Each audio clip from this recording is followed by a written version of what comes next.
My wife's affair was exposed by her own parents. Now they want to disown her and leave me their $2 million inheritance. Should I accept it? My wife, Nicole, 27F, and I, 29M, had been married for a year before I filed for divorce after discovering she was cheating on me with one of her coworkers. Interestingly, it was my in-laws that revealed the affair to me and advised me to file for divorce as soon as possible. Nicole is the sole child of her rich parents, who run a large pharmaceutical firm. Nicole and I met on a dating service around 3 years ago and hit it off on our first date. After 1 year of living together, I proposed, and we married shortly thereafter. Her parents, whom I'll call Frank and Leah, were always quite nice and seemed to like me. Nicole always joked that I was the son they never had, and it truly seemed that way. They treated me like family from the moment I met them.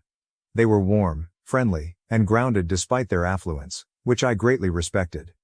I grew up in an emotionally unstable home.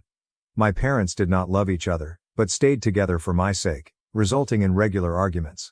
Neither were affectionate, and while we are still in touch, family dinners feel more like chores.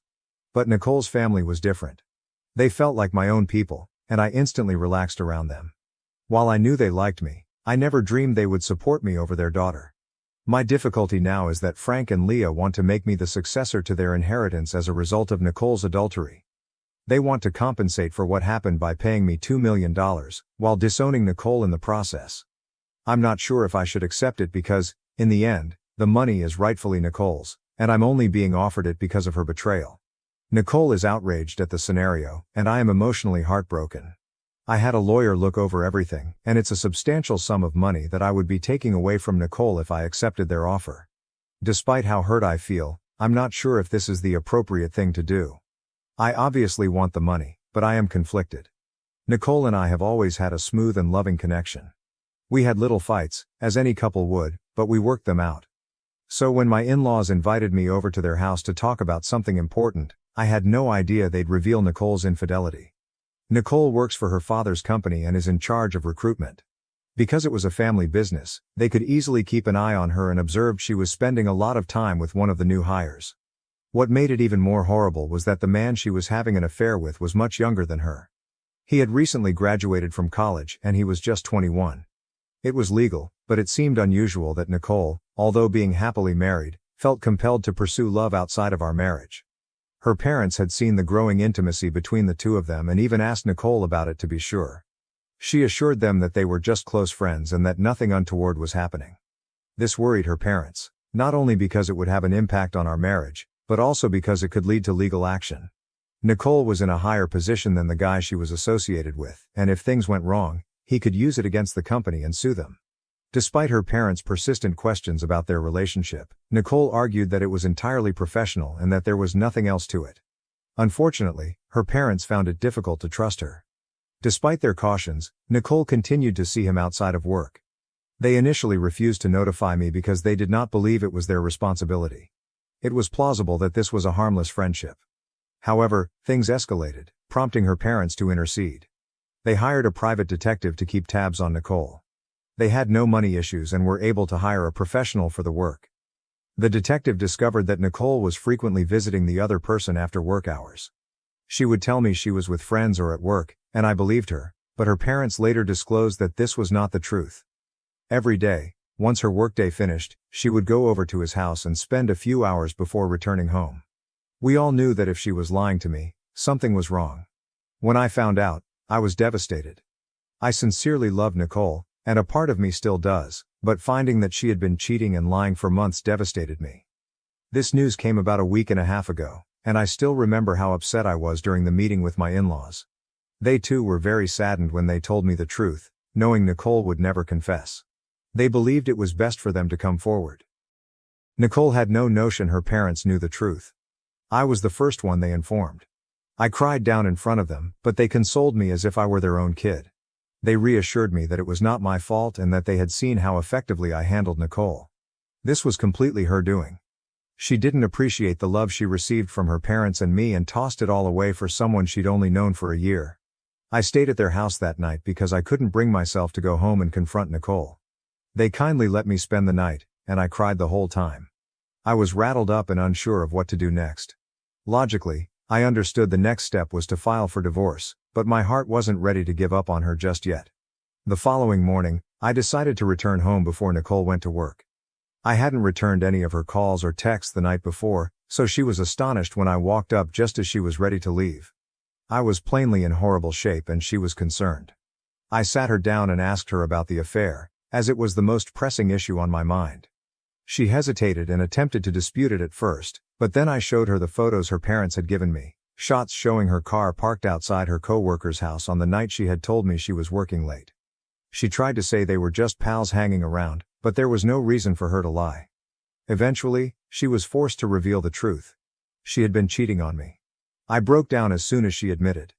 This time it was worse than previously since, when it was only her parents informing me, I still hoped it was a misunderstanding. Hearing that from Nicole herself shattered any denial I had. I was hysterical, and while I don't remember all I said, I do recall there was a lot of screaming and shouting. Nicole began to cry, confessing that she had been silly and lost sight of what was important since she had grown bored in our marriage. She stated that the affair meant little to her and that she never expected me to find out. It simply made matters worse. If it didn't mean anything, she had no reason to do it. I was shocked to learn that she had wrecked our marriage because she was bored. I recall yelling at her about how much I trusted her, how I had always been there for her, and how she had given it all up for someone she hardly knew. I yelled until she collapsed into a pool of tears. At one point, things became so severe that she collapsed on the floor, wailing with her head in her hands, while I screamed. It was a disaster, and just thinking about it makes me uneasy. Nothing about it seemed normal. When the ordeal ended, I informed her I was done and asked her to leave the house. She begged with me, claiming she would cease things with the other guy immediately and wanted another chance at our marriage. I informed her that as long as she was around, all I could think about was her affair. I needed time to comprehend things, which meant she needed to leave. More disagreements ensued, with her claiming that we could work things out and that remaining together was the proper thing to do. At the time, I was still battling to understand that she had cheated on me. The decision to work things out or leave her was secondary. First, I wanted to digest what had happened, something I couldn't do with her around. I didn't want to breathe the same air as her because she repulsed and irritated me so much. However, she refused to leave, which infuriated me to the point that I informed her I would leave instead. I couldn't take being near her anymore. She was still unhappy and told me I couldn't go because she wanted to work things out and stay married. She claimed it was all a mistake and I couldn't leave her for something like this. I didn't even respond, just left. I didn't bother packing anything and instead began driving aimlessly, unsure where to go. I didn't realize I'd have to stay there overnight until I ran out of gas. I drove to the nearest motel and have stayed there ever since. Despite my best efforts to forgive and forget what Nicole did, our relationship has not improved. I simply can't. So last week, after 3 days of deliberation, I filed for divorce. I hadn't spoken to Nicole since leaving the house, despite her attempts to contact me.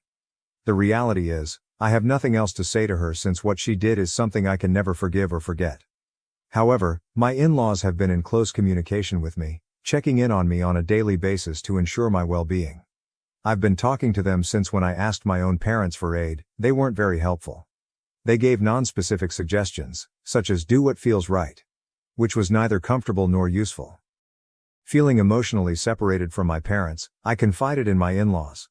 I haven't told my pals yet, but I do need emotional support, which is why I've stayed close to them. Some people may find it unusual, but I'm extremely close to them and don't believe it's wrong.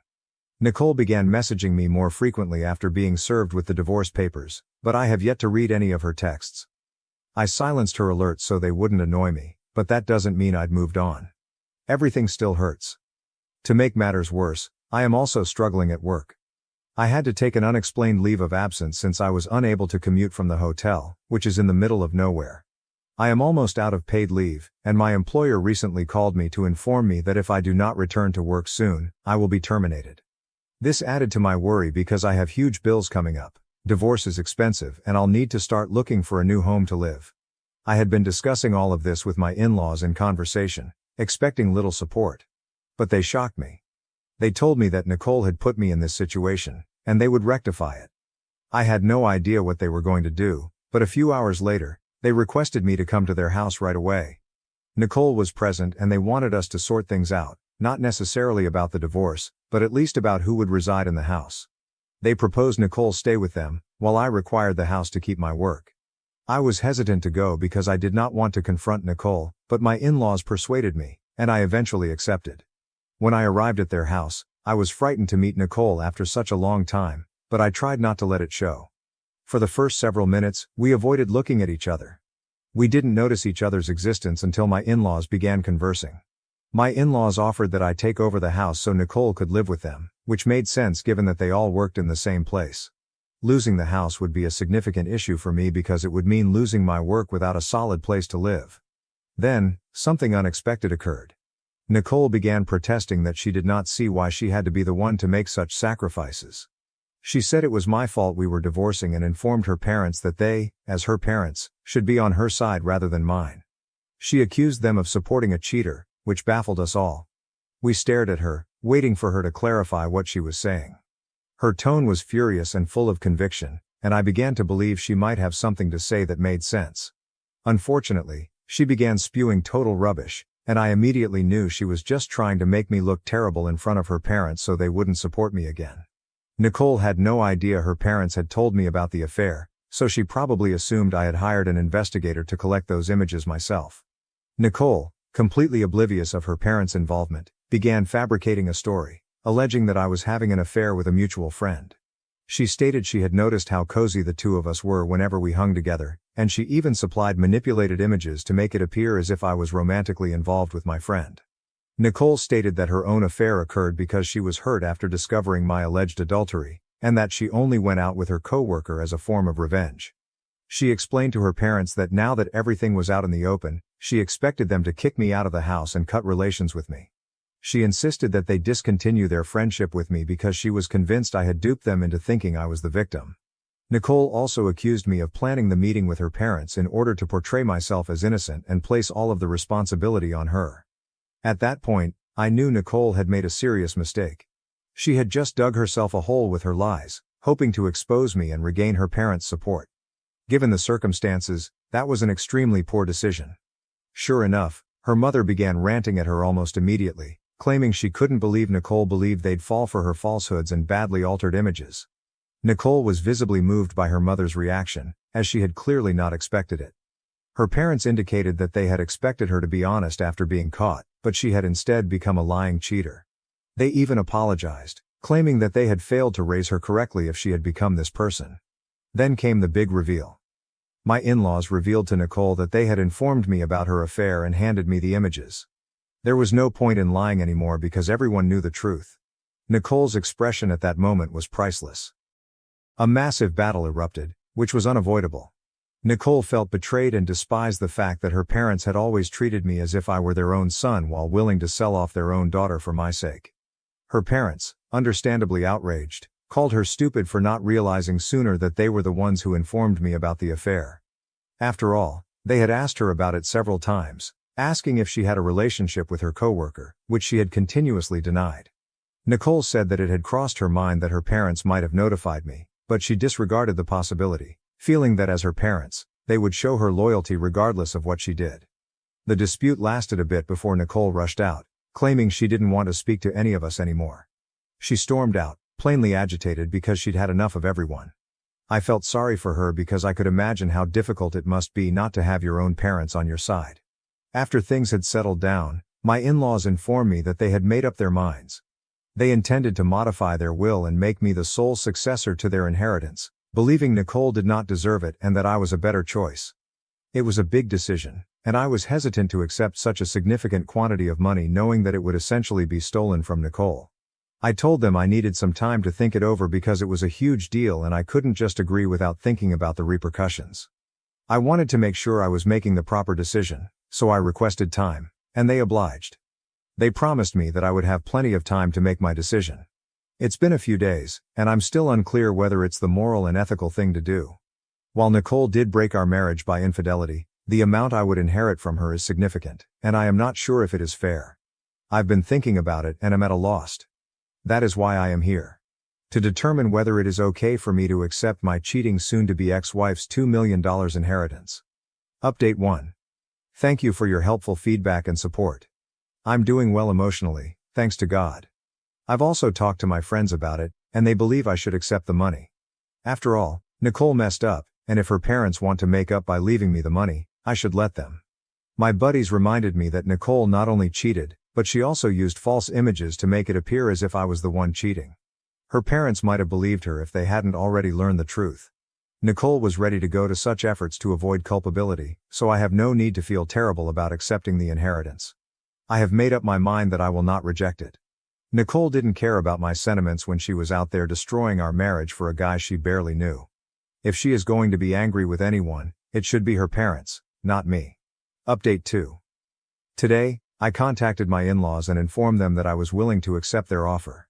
They were overjoyed and expressed gratitude for the opportunity to make things right following Nicole's actions. They informed me that Nicole had ceased contact with them and blocked them on all platforms following our argument at their place. She had also submitted her 2-week notice and quit her work, as had her affair partner. I was shocked. I knew Nicole enjoyed her profession, and I suspected her father was grooming her to take over when he retired. Now he must find someone else. Nicole is clearly eager to give up everything because she refuses to accept responsibility for her own acts. My father-in-law's voice seemed disappointed. Despite Nicole's mistakes, she remains their daughter and only child. It fascinated me that my in-laws emphasized doing the right thing over catering to their daughter's desires, which very few parents would do. I attempted to console them, but words weren't enough, so I decided to go see them tomorrow and spend some time with them. I know they must be lonely and hurt. Update 3. I've been staying in a motel for a few weeks now, after leaving my residence. Unfortunately, I was dismissed from my work, but the good news is that my father-in-law spoke with a friend and found me a far better job at his buddy's company. So I guess it's all okay in the end. The divorce proceedings have begun, and Nicole and I are pretty tense whenever we meet with the mediator. It's difficult for me to ignore her, but I need to. Nicole has already started dating and moved in with the other guy, which I know for a fact. I'm not shocked, but I am rather disappointed. I expected her to take longer to move on from me given how long we had been together. But it plainly didn't mean much to her, and I'm now trying to make sure it doesn't mean anything to me either. However, things with my in-laws are going well. We no longer speak to Nicole, nor does she speak to us. We try not to bring her up because it's a delicate subject for all of us. It's sad, but at least we're a family now. My in-laws haven't amended their will yet, but they intend to do so when the divorce is finalized, and they'll make sure Nicole isn't aware until after they're gone. We try to meet up frequently because we know we're all going through the same thing and can help each other. I hope it improves over time, and maybe someday it will. Family and fiancé pressured me to reconcile with my dad, who left for his new family, but I refuse. Now I'm left feeling isolated. When I was 13, my father had an affair, left my mother and moved in with his affair partner, whom we will call Janet. My sister and I used to see him every weekend, and I have to confess that he was a decent father, but I never liked Janet. When Janet became pregnant and they had a son, our visits became less frequent, and my father became more worried about his new family. He missed some of my performances and my sister's competitions because he was preoccupied with his son. Janet chose to relocate when I was 16 years old in search of a better job. My sister and I begged him not to leave, but Dad simply responded, "I need to prioritize my family." He moved 10 hours away, which effectively destroyed our relationship. I decided to maintain no contact because it was evident he did not consider me family. My younger sister remained in contact with him. He would try to call and invite me to visit my sister, but I refused. When he returned to see my sister, I refused to talk to him when he arrived at the house. I did not invite him to my high school or college graduation. I'm now 33 and have had no touch with him. He has tried to contact me several times over the years, and his family has reached out on his behalf. I've avoided family gatherings in case he attends, such as my sister's wedding and baby showers. My father and his family returned to our hometown 3 months ago, and he has been tireless in his efforts to reconcile. My half-brother and sister have both expressed interest in a relationship with him, stating that he is an excellent father. My father found out I'm getting married and has been attempting to contact me, even speaking with my fiancé. Janet messaged me, stating I had continually broken my father's heart, that I am sad, and that I should get therapy. I reacted, calling her a expletive, and then blocked her. Everyone seems to be urging me to accept him back into my life. I'm weary of being harassed and unintentionally running into my father and his family in town. Whenever I see them, I simply walk away and refuse to speak. People keep telling me he's a decent father who did his best to stay in touch, but I pushed him away. The pressure is immense. My mother, sister, grandparents, aunts, uncles, and even some friends all insist that I reconcile. Even my fiancé has begun to question my decision to exclude him. Update 1. I recently chatted with my fiancé and regrettably things didn't go well. I've had enough and want to run away. My fiancé, whom I will refer to as Larry, is aware of my background with my father and Janet. I stated that his siding with my father and pressing me was harming me, and that as my fiancé, he should be supporting me. Larry informed me that he cannot support me in doing anything that he believes is bad. He said he spoke with my father, heard all sides of the story, and believes we can resolve things if we sit down and chat. I told Larry I didn't want to communicate with my father and asked why he was talking to him. Larry revealed that his father, who is acquainted with my father, pushed him to contact him. He then informed me that my father adores me and has always wanted to be a part of my life. He even has images of me, which I believe he obtained from family because my social media is private. Larry stated that my father is heartbroken over our estrangement and that I was unfair in asking him to move away when I was young. He also claimed that I started off on the wrong foot with Janet and that I was not to blame for the relationship's failure. Finally, he informed me that everyone can see the truth except me, and that I should look in the mirror since I am the problem. Needless to say, I burst out crying and asked him why he was doing this to me and not supporting me. Larry claims to love me, but he won't stand by and let me be a cruel expletive. After he said this, I stood up, told him that he shouldn't marry a cruel expletive, and left. I am currently sitting in my car and my phone is blowing up with Larry attempting to call me, but I do not want to speak with him. I feel as if I'm losing everything and everyone, and I have no idea what's happening. Update 2. I know many of you are encouraging me to break off all contact with my family and leave town, but it is not an option for me financially. I wouldn't be able to start my business somewhere because I've invested all of my money in it and have only recently generated a consistent revenue. Relocating is not viable. I adore my friends and family and don't want to cut them off. I grew up in this town, and I'm not ready to leave. I did not intend to write another report so quickly, but a lot has transpired today. First, I agreed to meet with my father to discuss and persuade him to back off and leave me alone. I requested my mother to arrange it for him and no one else. I wasn't sure he'd agree, but within 15 minutes of her calling, he was at the door. I requested my mother to stay and mediate. To paraphrase the talk, my father is in therapy and invites me to join him for family sessions. He wants me to spend one-on-one time with him, to stop being harsh and mean to his children, and to believe in them. He also demanded that I stop trash-talking Janet and invite him and his family to my wedding, including asking him to walk me down the aisle. I, on the other hand, want him to quit talking to my friends and asking others to speak for him. I want him to keep Janet away from me totally, and I agreed to be courteous at events and around town as long as he does not try to hug or chat to me. My mother reminded him that he was being unrealistic about some of his desires, particularly those involving Janet and his other children. For the time being, we've agreed that I'll attend 3 therapy sessions with him as he schedules them. My mother also believes I require individual therapy. He will cease interfering with my life and relationships, keep Janet away from me and ask his children to give me room. I will be courteous with him in public as long as he respects my personal space and does not approach or press me. I still haven't spoken to my fiancé. He arrived at my mother's house, but she refused to let him inside. He keeps blowing up my phone, as do his family and friends, and telling me to listen to him. During my meeting with my father, I discovered that he had paid for the majority of the vendors and services for my impending wedding, and they have been on speaking terms for far longer than I had anticipated. Larry had told me that his family paid for these items and I believed him. I feel betrayed by him, and I no longer trust him. I know I'll have to talk to him someday, but I don't feel ready yet. Update 3. First and foremost, the contract with my father is off the table. He couldn't even go a week without crossing my limits, thus there will be no therapy sessions with him, and I will maintain no contact. After deciding on a course of action, keeping Janet away from me, asking his kids to back off, and respecting my personal space, it only lasted 3 days. Everyone looked pleased that I had forgiven my father and told me so. My sister was thrilled that I was willing to give him a chance, and under duress, I agreed to have dinner with just her and my father. When my sister and I arrived at the restaurant to meet our father, he wasn't alone. He had invited Janet, my grandparents, his son and daughter. He stood up and attempted to hug me. I immediately grew agitated, wondering why they were there. My father informed me that if we wanted to mend our relationship, I needed to embrace Janet and my younger siblings. I tried to leave after telling him that he had broken our agreement and that he should never contact me again. He wouldn't let me go and took hold of me. When I say all hell broke loose, I really mean it. I began shouting at them, and my father, Janet, and grandparents attempted to gaslight me and persuade me to sit down. When that didn't work, things became heated, resulting in a shouting battle. My father and Janet said many horrible things, including comments about my appearance and dubbing me a psychopath.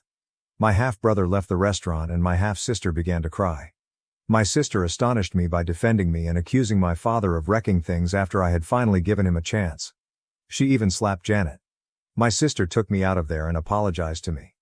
I believe this was the first time she had witnessed Janet's interactions with me and how she handled me. She kept repeating she couldn't understand how Dad had spent years professing he would do anything to get me back, only to sabotage the relationship when he finally had the opportunity to re-establish it. My father has tried to contact me, but I have blocked him and refused to speak to him. I also refuse to speak with my grandparents. My father has tried to get my mother and sister to talk with me, but I believe he has burned his bridges with them.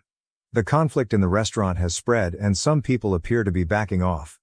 As I already stated, what my father and Janet said to me was inexcusable, and because we live in a tiny town, it spread quickly. Hopefully, individuals will back down, and those that continue to support them will be forced out of my life. My sister is very unhappy with my father and Janet and she refuses to speak to them. She blames them for my continued lack of communication. She is not allowing them to see her children either. I'm not sure if my sister will reconcile, but she is furious right now. My mother is also furious, and she appears to have had a few choice words with my father and Janet. She has agreed not to force me again to communicate with him. I'm going to start individual treatment since I believe I really need it. I feel awful for my half-siblings because they have done nothing wrong. I may be willing to have a distant relationship with them in the future, but I'm not ready yet, and I'm not sure I ever will be. I did send them a note on Facebook to apologize and assure them that they had not done anything wrong. Finally, to inform you all on my fiancé. I chatted with him yesterday about everything. I'd been radio silent since walking out on him. Essentially, he was pressured by his father to speak with my father and was offered a sob story about a misunderstood parent who really wanted to be involved in his daughter's life. Larry was unhappy with me for refusing to attend his family functions and for leaving his mother's birthday party when I realized my father and Janet were present. He was under pressure from his family to not disrupt their activities, and all he wanted was for everyone to be happy and get along, clearly at my price. Larry said that my father had paid for some of the wedding suppliers, but he didn't realize it until after the event was over. His father had informed Larry that he and his mother had paid for everything. My father had informed Larry that it was his way of giving. Larry also revealed that my father had instructed him to speak to me on his behalf. I informed Larry that he had abused my confidence and I couldn't imagine marrying someone who didn't support me. He came down in tears and apologized to me, promising never to do it again. Larry was upset and asked for another opportunity. To all of you who expected me to end our relationship, I apologize for disappointing you, but we will try to work things out. Aside from this incident, he has been the ideal partner, and I sincerely believe he was duped by his family and my father. Larry has sworn to stand up to his family and have no contact with my father. I'm still living with my mother because I need space, which I won't have if I move back home. We will contact our wedding vendors next week to discuss our alternatives. Larry begs for a postponement rather than canceling the wedding completely. We may still break up because actions speak louder than words and I want to see if he can rebuild what we had and demonstrate that I can trust and rely on him. My father has been attempting to reach me, but I've blocked him. Larry has sworn to stand up to his family and have no contact with my father. There's no point in changing my phone number because I've done it before and my father always gets to acquire it again. Larry is open to the possibility of ending their relationship. I'm giving him an opportunity to show me that he means what he says. I always felt I had a good relationship with Larry's family, but I was definitely mistaken. I'm not asking him to have no contact with them, that is up to him, but I will absolutely separate myself from them. Any additional occurrences will result in no contact. If we are still together and have children, I will not trust his family with them. Update 4. I've cancelled the wedding. I was able to receive some returns, but I lost some money. Larry begged me not to cancel the wedding, but I couldn't marry him after what he'd done. I was determined to give him another chance, and he promised me he would maintain low contact and stand up to his parents, issuing an ultimatum that we would not allow any communication with my father and Janet. He agreed that we would not attend any gathering or party to which they were invited, and that we would not allow any attempts to force contact with my father. Larry met with his family to explain the situation, but when he returned from the discussion, he was agitated and appeared to have changed his mind. He tried to persuade me that his family only meant good and that he couldn't avoid touch with them because he loves them. He also stated that he couldn't control their friendships and tried to reassure me that it wouldn't be an issue in the future. He claimed his father would speak with my father and ensure he acted appropriately in my presence. As soon as I heard this, I started thinking about the remarks I'd read. The primary one is that if we had children, Larry might take them to his family, which includes my father and Janet, and I would have no control over it. At that point, I understood I couldn't trust Larry and would never be able to. I broke up with him. Larry isn't taking it well and constantly begging me to accept him back, swearing he won't contact his family. His family and friends are pleading with me not to stop the relationship, but he has made his decision and demonstrated to me that he lacks courage. I do not need him in my life. In reference to my father, I am considering obtaining a restraining order. Given what transpired at the restaurant, I may be able to, but I'm not sure yet. My acquaintance is assisting me in investigating the matter. My father has kept a low profile since last week, with the exception of a few attempts to apologize, and I haven't heard anything from him. My sister still refuses to speak with my father or Janet. Unlike me, my sister is very confrontational and has attacked them on social media about what happened at the restaurant and other earlier events that I was unaware of. When my sister and Janet ran into each other in town, they had a very public yelling match, with Janet demanding that my sister remove her posts. It concluded with Janet assaulting my sister. My father reportedly sided with Janet in this, and now my sister despises Janet and refuses to speak with our father, who is also attempting to reach her. My father's and Janet's reputation appears to have suffered as a result of the restaurant event, my sister's battle with Janet, and several Facebook posts about them. Individuals are gossiping, which has worked well for me since some individuals have backed down, which I am pleased about. Unfortunately, a few people continue to support him, including my ex's parents. There hasn't been much news about my half-siblings recently. I've located a therapist, but there's a bit of a waiting list before I can begin therapy. I'm still living with my mother, who is completely supportive, and I've found a cat that I'll pick up next week. Update 5. I'm still at my mother's house and I've got my tiny kitten. I named her Sasha, and she is the loveliest thing, yet quite lively. I'll try to take pictures for people who request them, but she won't stay still long enough for a decent shot. I already love her, and my mother continues to be my rock. I'm still waiting for treatment, but I'm finding Reddit beneficial and therapeutic, and the majority of the people here have been quite kind and helped me see things more clearly.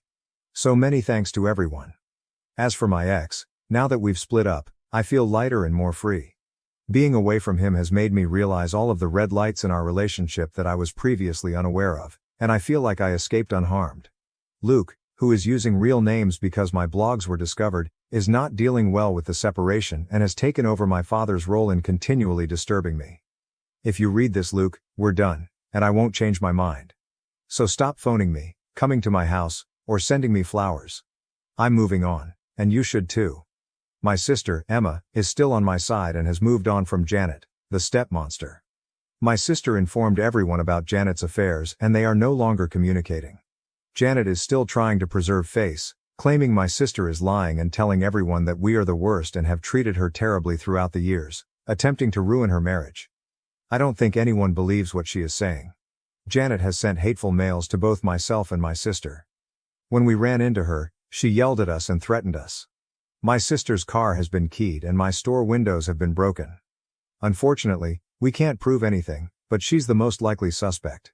My half-siblings are undoubtedly my father's children. They were tested years ago when she was a baby.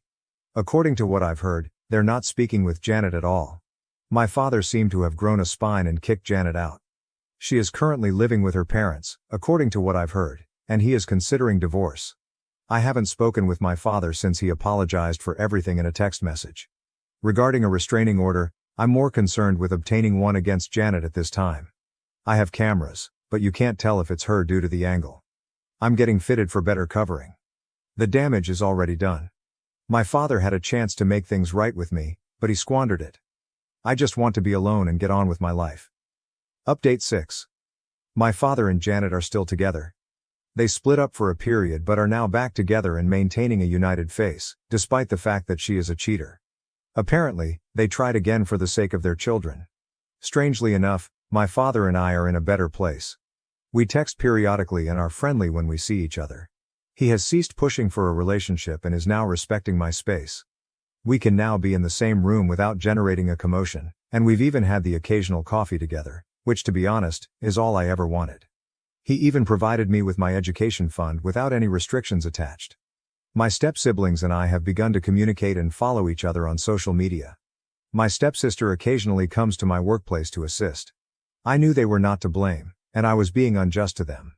They are still furious with their mother, but they have to live with her. They're giving her the quiet treatment, as far as I can tell. I still despise Janet, but at least she isn't bothering me. Unfortunately, I was unable to obtain a restraining order against her owing to a lack of proof. I avoid and do not speak to her, and I believe my father has warned her. My sister is conversing with our father again, but she despises Janet and would not have anything to do with her. She goes out of her way to exclude Janet from everything she can, and my sister and I have become closer. As for Larry, we are not and will never be back together. He hasn't entirely accepted it, but things have settled down and I'm no longer hounded as much. He still wants to get back together, but I am not interested. His friends and family will come to accept this. He believes that because things are better between my father and me, I would soften and forgive him, but I can't trust him. As for me, I've started treatment and am working through my issues. I've recognized that my relationship with my father was not entirely his fault, and I share some of the guilt. I spent my life behaving as if he had abandoned me while in reality I had pushed him away. My business is doing great, so I'm just focused on myself right now.